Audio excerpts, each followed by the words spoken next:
મિત્રો, સ્ટોરી સાંભળીને તમારા હોશ ઉડી જશે। રોજ રાત્રે જેઠાણીના રૂમમાંથી વિચિત્ર ચિસ્સોનો અવાજ આવતા સાંભળીને મારી અંદરની લાગણીઓ ઉભરવા લાગતી। પછી એક દિવસ હું તેના રૂમની બારી પાસે ગઈ અને જોવા લાગી। તે સમયે મેં મારી જેઠાણીના રૂમમાં જે દૃશ્ય જોયું તેનાથી મારા પગ નીચેથી જમીન સરકી ગઈ। આ બધું જોઈને મારા માટે મારી લાગણીઓ પર કાબૂ રાખવો મુશ્કેલ થઈ ગયો। સવારે મેં જોયું કે મારી જેઠાણી લંગડાતી હતી। મેં મજાકમાં કહ્યું કે જેઠજી તમારા પર ખૂબ જ પ્રેમ વરસાવે છે। આ સાંભળીને તે શરમથી લાલ થઈ ગઈ અને બોલી, તારા જેઠ ગમે તેટલા થાકી ગયા હોય તે મને પ્રેમ કર્યા વિના રહી શકતા નથી। પછી મેં નિર્ણય લીધો કે તે દિવસે જ્યારે મારી જેઠાણી તેના પિયરમાં ઘરે ગઈ હતી ત્યારે મેં મારી જેઠાણીના કપડાં પહેર્યા અને રાત્રે મારા જેઠજીના રૂમમાં સૂઈ ગઈ। જ્યારે મધ્યરાત્રિ થઈ ત્યારે મારા જેઠજીએ મને જેઠાણી સમજીને મારી સાથે જે થયું તેનાથી તમારા હોશ ઉડી જશે અને હું ખૂબ જ સુંદર છું। હું એક મધ્યમ પરિવારમાંથી આવું છું। હું એવા ગામની રહેવાસી હતી જ્યાં મહિલાઓ પોતાની અને તેના પતિ વચ્ચેની ઘટનાઓ ખુલ્લેઆમ જણાવતી હતી। તે સમયે મારી ઉંમર 15 વર્ષની હતી। જ્યારે હું વિસ્તારની મહિલાઓને સાંભળતી ત્યારે મને ખૂબ જ વિચિત્ર લાગતું। મને નવાઈ લાગતી કે આ સ્ત્રીઓ તેમના અને તેના પતિ વચ્ચેની વાતો આટલી ખુલ્લેઆમ કેમ કહે છે। આવી વાતો સાંભળીને હું ત્યાંથી ખસી જાતી કારણ કે તેમની વાત મને વિચિત્ર લાગતી હતી। મારા ઘરમાં અમે 4 લોકો હતા। હું, મારા માતા પિતા અને મારો મોટો ભાઈ। ભાઈના લગ્ન 1 વર્ષ પહેલાં થયા હતા। મારા ભાભી ખૂબ જ સરસ હતા, પરંતુ મેં ક્યારેય તેમની અન્ય સ્ત્રીઓની જેમ ખુલીને વાત કરતા જોઈ નથી। હું ભણેલી છોકરી હતી એટલે મને સમજાયું કે આવી વાતો ખુલ્લેઆમ કહેવાની નથી। આ બધી વાતો પતિ પત્ની વચ્ચે થાય છે। એ જ રીતે વધુ 1 વર્ષ વીતી ગયું। પછી પિતાએ મારા લગ્ન માટે એક છોકરો પસંદ કર્યો। તેનું નામ રાજીવ હતું, જે અમારા ગામનો રહેવાસી હતો। તેઓ 2 ભાઈ હતા। રવિ નાનો હતો અને તેના મોટા ભાઈનું નામ કમલેશ હતું અને તેના લગ્ન 5 વર્ષ પહેલાં થયા હતા। રવિના પિતા ન હતા, માત્ર તેની માં હતી જેણે તેના બંને પુત્રોને ખૂબ જ પ્રેમથી ઉછેર્યા હતા। રવિ ભણેલો હતો અને શહેરમાં નોકરી કરતો હતો, પરંતુ મારા પિતાએ મને જાણ કર્યા વિના રવિ સાથે મારા લગ્ન નક્કી કર્યા।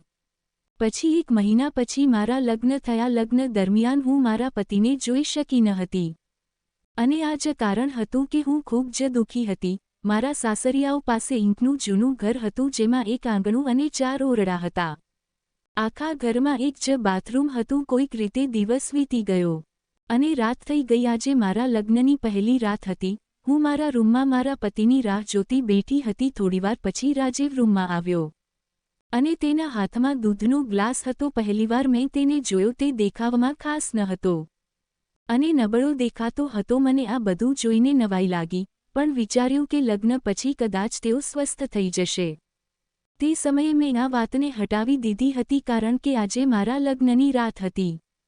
રવિ મારી બાજુમાં બેઠો અને બોલ્યો, તું બહુ સરસ છે। તને મળ્યા પછી મારી બધી ઈચ્છાઓ પૂરી થઈ ગઈ।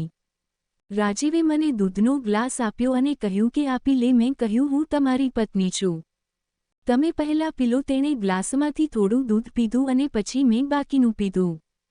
હું તેના વર્તનથી ખુશ હતી। મને લાગ્યું કે રવિ ખૂબ જ સરસ વ્યક્તિ છે। આ પછી રવિએ મારો હાથ પકડી લીધો અને મને પોતાની બાહોમાં જકડી લીધી। હું તેને જોઈને હસી, પણ પછી તે અચાનક મારાથી દૂર થઈ ગયો અને તેની બાજુ પર ફરીને સૂઈ ગયો। તેનું આ વર્તન જોઈને મને ખૂબ જ વિચિત્ર લાગ્યું। આજે અમારા લગ્નની પહેલી રાત હતી જેને હું ખાસ બનાવવા માંગતી હતી, પણ મારા બધા સપના ક્ષણભરમાં સપનાચૂર થઈ ગયા। થોડા સમય પછી મેં જોયું કે તે શાંતિથી સૂઈ રહ્યો છે। હું મારી જાતને કાબૂમાં રાખવાનો પ્રયત્ન કરી રહી હતી, પણ પથારી પર આખરે હું સૂઈ ગઈ।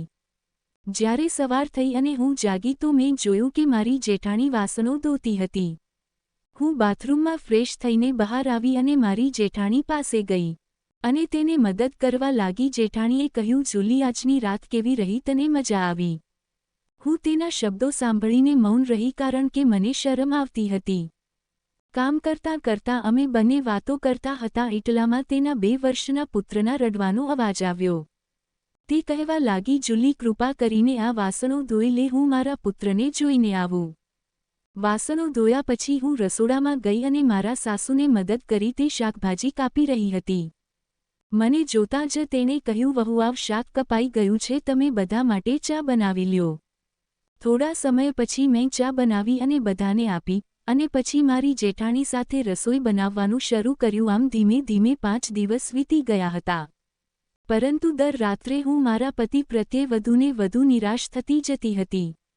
એક દિવસ મેં તેને પૂછ્યું, શું વાત છે? દર વખતે આટલી ઝડપથી કેમ થાકી જાઉં છો? પરંતુ તેઓ જવાબ આપતા ન હતા અને મોં ફેરવીને સૂઈ જતા. તે સમયે હું વ્યથામાં રહેતી અને મારી લાગણીઓને કાબૂમાં રાખવાનો પ્રયાસ કરતી અને જેમ તેમ કોઈક રીતે તે રાત પસાર કરતી હતી. આ મારા માટે એક એટલી સમસ્યા બની ગઈ હતી કે હું તેને કોઈની સાથે શેર પણ કરી શકતી નહોતી. એક દિવસ મારા પતિ કામ માટે શહેરમાં જવા લાગ્યા. મેં તેમને રોક્યા. મેં તેને રોક્યા નહીં, કારણ કે દરેક સ્ત્રીને તેના પતિ પાસેથી ચોક્કસ અપેક્ષાઓ હોય છે. તેને આશા છે કે તેનો પતિ તેને પ્રેમ કરશે અને તેની સાથે સુખી જીવન જીવશે. પરંતુ મારા પતિ આ બધું કરી શકતા ન હતા. તે જેટલો પાતળો દેખાતો હતો તેનામાં કંઈ પણ કરવાની શક્તિનો અભાવ હતો. સ્ત્રીને માત્ર પૈસા કે ખોરાક જોઈતો નથી, તેને તેના પતિ તરફથી ભાવનાત્મક અને શારીરિક સુખની પણ જરૂર છે. તે તેના પતિ સાથે ખુશ રહેવા માંગે છે અને એક સરસ ઘરની કલ્પના કરે છે. પરંતુ જ્યારે તેને તેના પતિ તરફથી તે સુખ નથી મળતું ત્યારે તે અંદરથી તૂટી જાય છે. બીજી જ ક્ષણ રાજુ તેના કામ માટે શહેર જવા રવાના થયો અને હું બસ તેને જોતી જ રહી. હું સમજી શકતી નહોતી કે મારા જીવનમાં શું થઈ રહ્યું છે. મેં ઘણા સપના જોયા હતા, પણ એ સપના ચૂર થઈ ગયા. કોઈ રીતે મેં મારા સાસરિયાના ઘરે 5 મહિના એકલા વિતાવ્યા. આ સમયગાળા દરમિયાન મારા પતિ માત્ર 5 દિવસ માટે ઘરે આવ્યા હતા અને તે 5 દિવસ દરમિયાન મારે પણ એટલી જ લાચારી સાથે જીવવું પડ્યું હતું. હું મારી આંતરિક લાગણીઓને શાંત કરી રહી હતી. પછી તે શહેરમાં પાછા ગયા. એક દિવસ મેં મારી સાસુને કહ્યું કે મારે મારા પિયરના ઘરે જવું છે.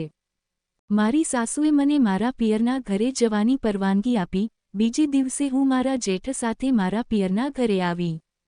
મને ત્યાં મૂકીને 2 કલાક પછી જેઠજી તેમના ઘરે પાછા ગયા. મારી મમ્મી અને ભાભી પૂછવા લાગ્યા, તારા સસરાનું ઘર કેવું છે? તને ત્યાં ગમે છે કે નહીં? પણ હું કેવી રીતે કહી શકું કે મારે સાસરે ઘર સારું હતું, પણ જે સારું હોવું જોઈએ તે સારું ન હતું. આ વાત કોઈને કહેવું યોગ્ય ન હતું, કારણ કે જો હું આ વાત કોઈને કહેત તો મારું મજાક બની જાત. મારા માતા પિતાના ઘરે આવ્યા પછી હું 2 મહિનાઓ સાથે બેસવા લાગી. જેઓ તેમના પતિ સાથે બનેલી ઘટનાઓ વિશે જણાવતી હતી. મેં તેની વાત ધ્યાનથી સાંભળી, પણ મારી પાસે કહેવા માટે કંઈ ન હોવાથી કંઈ બોલી શકી નહીં. તે સ્ત્રીઓએ જે રીતે એક ઘટનાઓ સંભળાવી તેનાથી મારા શરીરમાં એક વિચિત્ર કંપ પેદા થઈ ગઈ. હું પણ વિચારવા લાગી કે કાશ મારા પતિ પણ મને આટલો પ્રેમ કરે. પણ તે થોડીવારે થાકી જતો હતો. હવે હું પૂરી રીતે યુવાન થઈ ગઈ હતી અને એ સ્ત્રીઓના શબ્દો મારા મનમાં ગૂંજવા લાગ્યા. ધીમે ધીમે મને તેની વાતમાં વધુ રસ પડવા લાગ્યો. મારા પિયરના ઘરે રહેતા 1 મહિનો વીતી ગયો અને હવે એ સ્ત્રીઓના શબ્દો મારા મગજમાં સંપૂર્ણ રીતે પ્રવેશી ચૂક્યા હતા. એક દિવસ અચાનક મારા જેઠ મને મારા સાસરિયાના ઘરે લઈ જવા આવ્યા. મમ્મી પપ્પાએ ખુશીથી મને તેની સાથે વિદાય આપી. હું મારા સાસરે પાછી આવી, પણ મારા પતિ હજુ શહેરમાં જ હતા.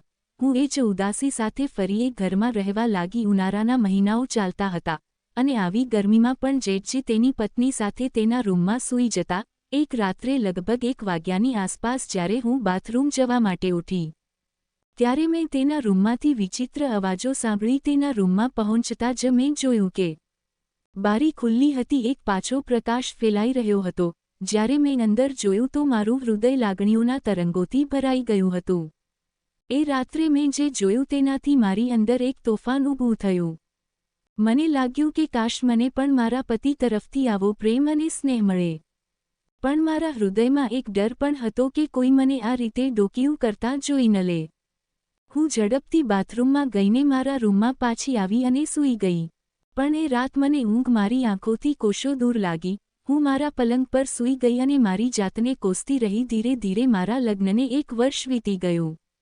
પણ અત્યાર સુધી હું એ ખુશીથી વંચિત હતી જેનું સપનું દરેક પરિણીત સ્ત્રીઓ જુએ છે. એક રાત્રે હું ગરમીને કારણે રૂમમાંથી બહાર આવી ત્યારે ફરી એ જ અવાજો સંભળાયા. આ વખતે મેં હિંમત ભેગી કરી અને બારી પાસે જઈને અંદર ડોકિયું કર્યું. એ દ્રશ્ય જોઈને મારી અંદર દબાયેલી લાગણીઓ વધુ હિંસક બની ગઈ.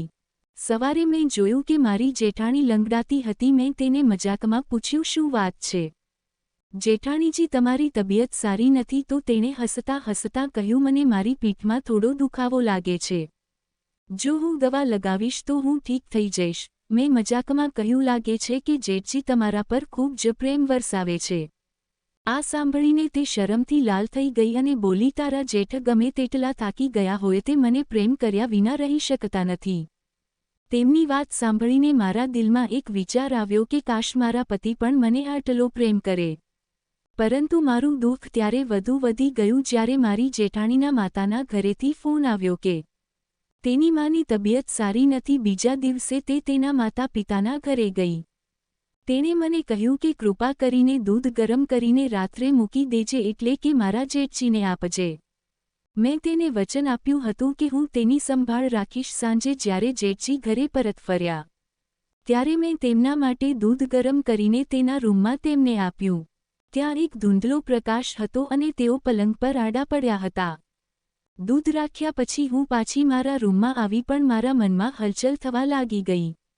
રાત્રે મારા મનમાં વિચારોનું પૂર ભરાઈ ગયું હતું. હું વારંવાર વિચારવા લાગી કે મારા જીવનમાં આવી સ્થિતિ કેમ ઊભી થઈ? મારા પતિ મારી લાગણીઓને ક્યારેય સમજી શક્યા નહીં. મારી જાતને સમજાવવાની કોશિશ કરી, પણ મારા હૃદયમાં બેચેની વધી રહી હતી. મારા જેઠજીના રૂમનું દૃશ્ય અને તેમની હાજરીએ મારા મનમાં નવી લાગણીઓને જન્માવી. રાતના અંધારામાં જ્યારે બધા સૂઈ ગયા ત્યારે મેં હિંમત એકઠી કરી અને મારી જેઠાણીના કપડાં પહેરીને તેના રૂમમાં ચાલી ગઈ. હું જાણતી હતી કે તે યોગ્ય નથી, પરંતુ મારી લાગણીઓ મારા ઉપર હાવી થઈ ગઈ હતી. જેઠજીએ મને જેઠાણી સમજી અને ધીમે ધીમે અમારી વચ્ચે બધું જ બન્યું જે પરણેલા યુગલ વચ્ચે થાય છે. બીજે દિવસે સવારે હું મારા રૂમમાં પાછી ફરી. મારા મનમાં એક વિચિત્ર આનંદ હતો, અપરાધની લાગણી હતી. આ સિલસિલો ચાલુ રહ્યો અને જ્યાં સુધી મારી જેઠાણી પિયરના ઘરે હતી ત્યાં સુધી હું અને મારા જેઠજી એકબીજાની નજીક આવતા રહ્યા. પણ મારા જેઠ સાથે જોડાવા પાછળનો મારો હેતુ માત્ર પ્રેમ અને સ્નેહ મેળવવાનો હતો, જે હું મારા પતિ પાસેથી ન મેળવી શકી. એક દિવસ જ્યારે હું રાત્રે મારા જેઠજીના રૂમમાંથી પાછી ફરી રહી હતી ત્યારે મારા સાસુએ મને જોઈ લીધી. તે મારા રૂમમાં આવ્યા અને મને ગુસ્સામાં પૂછવા લાગ્યા. મેં તેના પ્રશ્નોના જવાબ આપ્યો કે તે મર્દ છે. તે જાણતા હોવા છતાં તમે મારા તેના પુત્ર સાથે લગ્ન શા માટે કરાવ્યા? શું તમે વિચાર્યું ન હતું કે મારું જીવન બરબાદ થઈ જશે?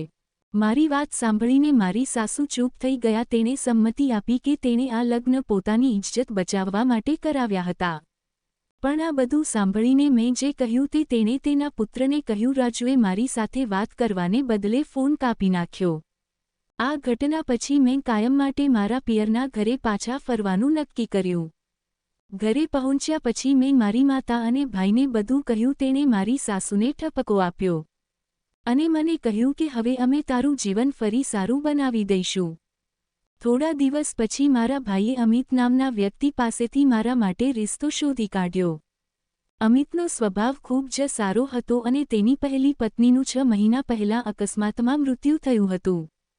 હું અમિત સાથે લગ્ન કરવા રાજી થઈ ગઈ. 5 દિવસ પછી મારા લગ્ન અમી સાથે થઈ ગયા અને હું મારા નવા સસુરાલ આવી ગઈ. અમે દેખાવમાં ખૂબ જ સુંદર હતો અને એક કંપનીમાં ઊંચા પદ પર કાર્યરત હતો. મારા નવા સાસરિયામાં મારી સાસુ સસરા અને એક નાની નણંદ હતી જે ખૂબ જ પ્રેમાળ હતી. મારા પતિ અમી તેમના માતા પિતાના એકમાત્ર પુત્ર હતા, જે એક સ્ત્રીને તેના પતિ પાસેથી જોઈએ છે. હું પણ મારા પતિ અમીને ખૂબ જ પ્રેમ કરવા લાગી, કારણ કે હવે મને ખોટા રસ્તે જવાની જરૂર નહોતી. મને તમામ ખુશીઓ મળી રહી હતી, એટલે હું મારી જિંદગી સારી રીતે કોઈપણ સમસ્યા વિના જીવવા લાગી. મિત્રો, દરેકના પોતાના સપનાઓ હોય છે.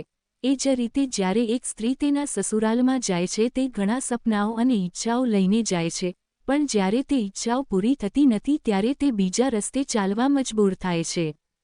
આવી જ સ્ટોરી સાંભળવા માટે ચેનલને સબસ્ક્રાઇબ અને વિડીયોને લાઇક કરજો મિત્રો. ધન્યવાદ.